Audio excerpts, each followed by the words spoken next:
Hey guys, G4T, the sun's setting here in California. I want to do a really quick video for you guys about the participation rate in this country with the job market.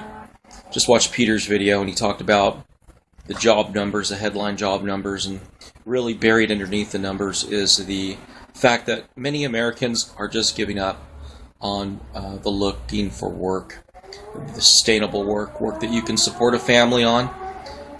If you can find work, it's part-time, low paying.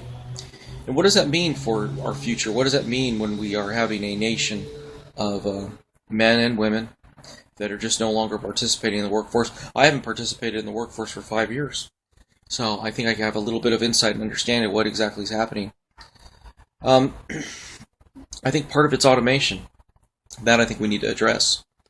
When the unions infiltrated the McDonald's and started striking for $15 an hour, I think McDonald's in Europe ordered 7,000 touchscreen displays. There's no reason why these fast food places can't entirely almost automate their entire process. Once you push the minimum wage high enough, people can push the touchscreens, order their own food. In some cases, people already do that with videos. The Blockbuster system has disappeared, been replaced by Redboxes and net streaming. Netflix streaming video. Google's already proven that they can use computer-aided cars for driving. I think they have one car that has 300,000 miles on it with only one accident. It was because of human error. There's Rio Tinto, a mining company that is like 30% of its mining trucks using computers, non-operated, human-assisted. So I think technology is a big part of it. It's the technology is there to really eviscerate, evaporate, and wipe out humanity. But it needs a economic motive, and Obamacare is helping that out. The rise of minimum wages will help that out, and it will just speed the process of what I think is coming. And I think what we're coming to is kind of like an event horizon of the usefulness of humans on this planet with Earth, and what you're seeing is a wiping slate, the slate clear of humans without certain special skill sets. Now, some of you may be truck drivers, and you may not be affected for 3 to 4 to 5 years, but the pace of change is happening so quickly we can't even begin to understand it. And I've just touched the tip of the iceberg with the research I'm doing. And the government is doing everything wrong. We're throwing everything in the kitchen sink at this problem. Peter thinks we should go back to manufacturing.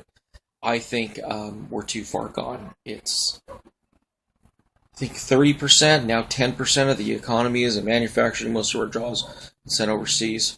It's a brave new world.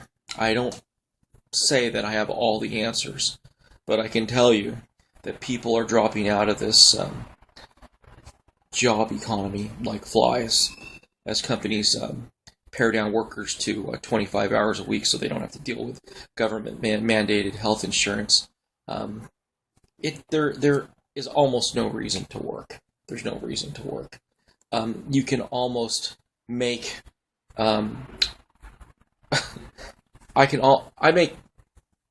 okay, let's not get personal, but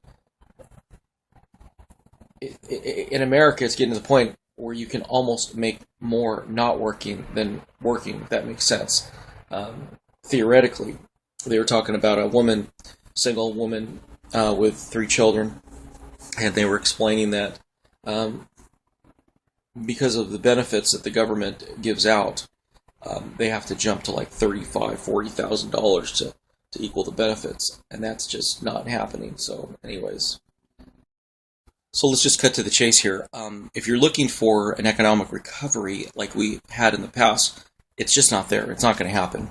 The corporate model just isn't working right now. I think they had a survey where there were more dissatisfied individuals working in the corporate atmosphere than there ever have been. It's just not happening. We're not moving forward. Maybe this isn't the collapse per se, but there is a non-movement, a non-progression, a non-moving forward in the same way that we have in the past. We are at a halt. We are at a stop. And that's one of the reasons why I think they're focusing on Syria and other issues, why the Federal Reserve keeps pumping $85 billion into the economy every month. The system is fraying, it's breaking down, it's just not working. Young people can't afford homes, they can't afford cars, the suburbs aren't working properly, there's crime, there's graffiti, there's people are commuting unbelievable amounts, 3 hours, 4 hours a day for a $10 an hour job. People are getting foreclosed on, people are disappearing, people are moving away. There's massive undercurrents in the economy and in social stratosphere that are just breaking down in the U.S. economy. Now, these aren't necessarily a bad thing that happens. Before we can pass through to the next phase of where we're headed, there has to be some type of breakdown. There has to be some type of disjointed, disunion, some type of cataclysm. And maybe this is the beginning part